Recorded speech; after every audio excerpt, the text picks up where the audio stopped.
Hormuz প্রণালীতে পাল্টাপাল্টি অবরোধে বিপর্যস্ত বিশ্ব অর্থনীতি।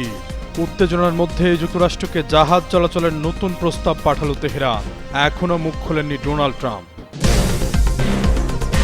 চীনের দেওয়া ম্যানপ্যাড ক্ষেপণাস্ত্র দিয়ে গুড়িয়ে দেওয়া হয় মার্কিন F-15 যুদ্ধবিমান। অবশেষে চাঞ্চল্যকর গোয়েন্দা তথ্য ফাঁস। যুদ্ধের মাঠে আইআরজিসির বাজিমাত। শান্তি আলোচনা ভেস্তে যাওয়ায় মধ্যপ্রাচ্য জুড়ে আবারও যুদ্ধের ডামাডোল। পাল্টাপাল্টি হামলার হুঁশিয়ারিতে স্থবির কূটনৈতিক তৎপরতা। আবারও আলোচনার আহ্বান তুরস্কের।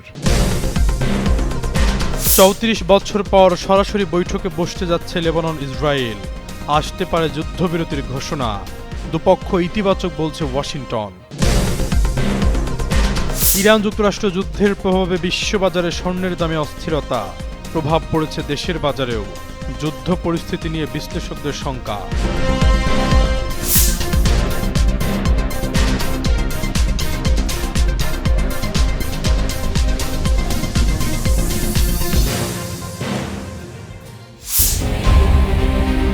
যুক্তরাষ্ট্র ও ইরানের মধ্যে চলমান আলোচনা শেষ পর্যন্ত ব্যর্থ হলে মধ্যপ্রাচ্য পরিস্থিতি কোন পথে যেতে পারে তা নিয়ে তৈরি হয়েছে নতুন বিশ্লেষণ ও উদ্বেগ। পাকিস্তান ও সৌদি আরবের কূটনৈতিক উদ্যোগে কিছুটা অগ্রগতি দেখা গেলেও জেদ্দায় সাম্প্রতিক বৈঠকের পর উত্তেজনা আবারও বাড়তে শুরু করেছে। সংবাদ মাধ্যম বিবিসি বাংলার বিশ্লেষণ অনুযায়ী চলমান আলোচনা ব্যর্থ হলে সম্ভাব্য ফলাফল হিসেবে 4টি আলাদা দৃশ্যপট সামনে আসতে পারে। প্রথম যে পরিবর্তনটা হবে তা হলো ভঙ্গুর যুদ্ধবিরতি। কারণ বর্তমানে কার্যকর 2 সপ্তাহের যুদ্ধবিরতি কোনো স্থায়ী সমাধান নয়, বরং এটি একটি সাময়িক কৌশলগত যুদ্ধবিরতি। দুই পক্ষের গভীর অবিশ্বাসের কারণে এই বিরতি দীর্ঘস্থায়ী হওয়ার সম্ভাবনা কম। এ সময়কে উভয় পক্ষই সামরিক প্রস্তুতি ও কৌশল পুনর্গঠনের সুযোগ হিসেবে ব্যবহার করছে বলে মনে করা হচ্ছে। আলোচনায় অগ্রগতি না হলে যুক্তরাষ্ট্র ইরানের জ্বালানি অবকাঠামো লক্ষ্য করে সীমিত হামলার পথে যেতে পারে বলেও আশঙ্কা রয়েছে। সবচেয়ে সম্ভাব্য পরিস্থিতি হিসেবে ধরা হচ্ছে সরাসরি যুদ্ধ নয়, বরং ছায়াযুদ্ধর ধারাবাহিকতা। এক্ষেত্রে দুই দেশই সরাসরি সংঘর্ষ এড়িয়ে প্রক্সি বাহিনী বা মিত্র গোষ্ঠীর মাধ্যমে ইরাক, ইয়েমেন এবং লোহিত সাগর অঞ্চলে প্রভাব বিস্তার ও প্রতিহামলা চালিয়ে যেতে পারে। তবে এ ধরনের নিয়ন্ত্রিত সংঘাত অত্যন্ত ঝুঁকিপূর্ণ, কারণ যে কোনো ভুল হিসাব পরিস্থিতিকে বড় যুদ্ধে রূপ দিতে পারে। এদিকে পাকিস্তানে অনুষ্ঠিত আলোচনা ব্যর্থ হলেও কূটনৈতিক যোগাযোগ পুরোপুরি বন্ধ হয়ে যায়নি। কাতার, ওমান বা সৌদি আরবের মতো দেশগুলো পর্দার আড়ালে মধ্যস্থতার চেষ্টা চালিয়ে যেতে পারে। তবে দুই পক্ষের দাবির মধ্যে বড় ব্যবধান থাকায় দ্রুত সমঝোতার সম্ভাবনা এখনও অনিশ্চিত। সবশেষ যে দৃশ্যপটটি উঠে আসছে তা হলো হরমুজ প্রণালীতে নৌ অবরোধ। যুক্তরাষ্ট্রের কিছু কৌশলগত পরিকল্পনায় ইরানের তেল রপ্তানি সীমিত করে অর্থনৈতিক চাপ বাড়ানোর বিষয়টি আলোচিত হচ্ছে।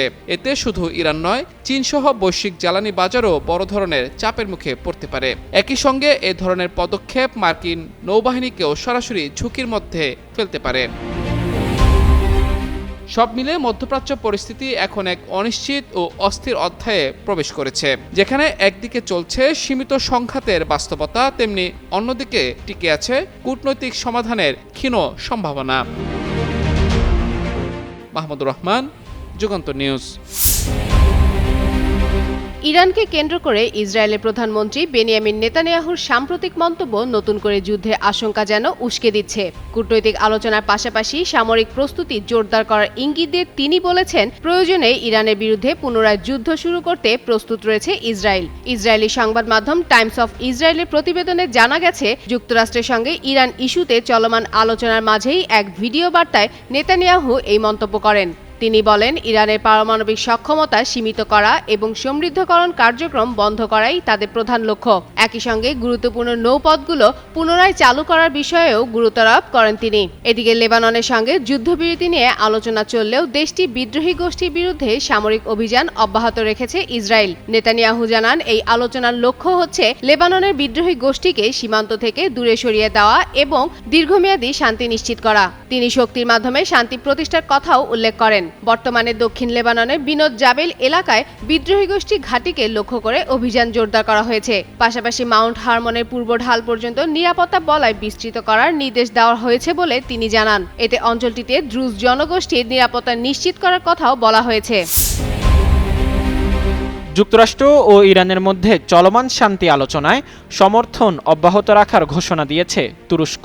একই সঙ্গে যুদ্ধ বন্ধে দেশ দুটিকে আলোচনার টেবিলে গঠনমূলক হওয়ার আহ্বান জানিয়েছে আঙ্কারা। পশ্চিম সামরিক জোট ন্যাটোর সদস্য দেশ এবং ইরানের প্রতিবেশী তুরস্ক শুরু থেকেই যুদ্ধ বন্ধের জন্য বারবার তাগিদ দিয়ে আসছে। এ লক্ষ্যে দেশটি যুক্তরাষ্ট্র, ইরান এবং মধ্যস্থতাকারী পাকিস্তানের সঙ্গে নিবিড় যোগাযোগ রক্ষা করছে।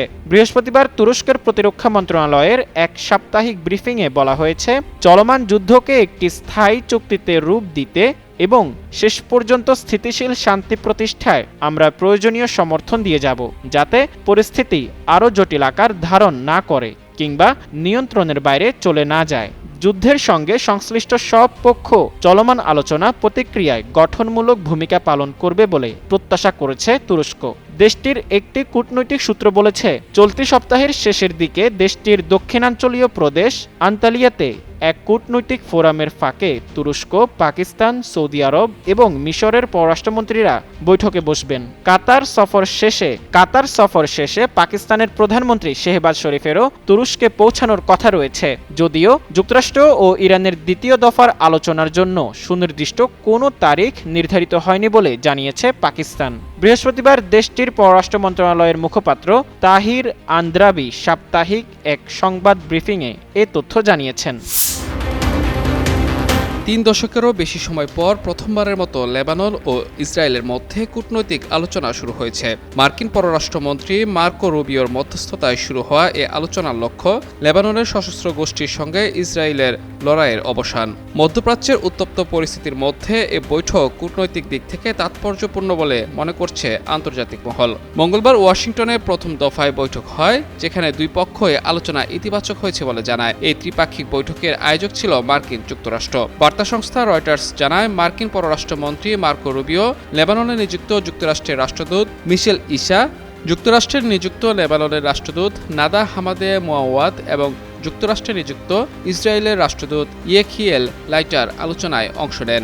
বৈঠকে ইসরায়েল বলেছে, তারা সব অরাষ্ট্রীয় সন্ত্রাসী গোষ্ঠীকে নিরস্ত্র করতে চায়। অন্যদিকে লেবানন যুদ্ধবিরতির আহ্বান জানিয়েছে এবং মানবিক সংকট মোকাবেলায় পদক্ষেপ নিতে বলেছে। গত 2 মার্চ লেবাননে ইসরায়েলের সর্বশেষ আগ্রাসন শুরুর পর এখন পর্যন্ত দেশটিতে 2000-এরও বেশি মানুষ নিহত হয়েছেন। যুক্তরাষ্ট্র ও ইসরায়েল যৌথভাবে ইরানে আগ্রাসন শুরুর কয়েকদিন পর ইসরায়েলি বাহিনী লেবাননে নির্বিচারে হামলা শুরু করে। তবে এই বৈঠকের মাধ্যমে গোটা অঞ্চলের অস্থিরতা আসলেও কমবে কিনা সেটি এখন বড় প্রশ্ন। যুক্তরাষ্ট্র ও ইরানের মধ্যে চলমান যুদ্ধ অবসানের সম্ভাবনা নিয়ে নতুন করে আশাবাদ তৈরি হওয়ায় বৃহস্পতিবার স্বর্ণের দাম বেড়েছে। একই সঙ্গে দুর্বল মার্কিন ডলারের প্রভাবও স্বর্ণের বাজারে ইতিবাচক ভূমিকা রেখেছে। স্পট গোল্ডের দাম 0.7% বেড়ে আউন্স প্রতি 4821.44 ডলারে পৌঁছায়। জুন ডেলিভারির জন্য মার্কিন স্বর্ণ ফিউচারও 0.4% বেড়ে 4844.40 ডলারে লেনদেন হয়। বিশ্লেষকদের মতে মার্কিন ডলার 6 সপ্তাহের মধ্যে সর্বনিম্ন পর্যায়ে অবস্থান করায় অন্যান্য মুদ্রার ক্রেতাদের জন্য স্বর্ণসহ ডলারে মূল্যায়িত পণ্য তুলনামূলকভাবে সস্তা হয়ে গেছে। একই সঙ্গে মার্কিন 10 বছরের ট্রেজারি বন্ডের ইল্ডও 0.7% কমেছে।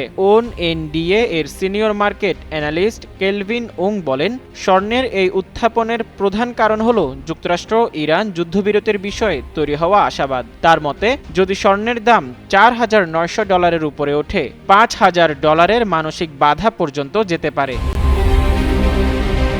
যুক্তরাষ্ট্রের সাবেক প্রেসিডেন্ট ডোনাল্ড ট্রাম্প প্রশাসন বুধবার ইরানের সঙ্গে যুদ্ধ অবসানের একটি সম্ভাব্য চুক্তি নিয়ে আশাবাদ প্রকাশ করেন। তবে একই সঙ্গে তেহরান যদি অনড় থাকে তাহলে অর্থনৈতিক চাপ আরও বাড়ানোর হুঁশিয়ারি দেওয়া হয়। ট্রাম্প বলেন, তিনি বিশ্বাস করেন ইসরায়েলের সঙ্গে শুরু হওয়া যুদ্ধ প্রায় শেষের দিকে। যদিও সাম্প্রতিক সময়ে তিনি যে নৌ অবরোধের ঘোষণা দিয়েছেন তা কার্যকর রয়েছে এবং হরমুজ প্রণালী দিয়ে জাহাজ চলাচল এখনও স্বাভাবিকের তুলনায় অনেক কম।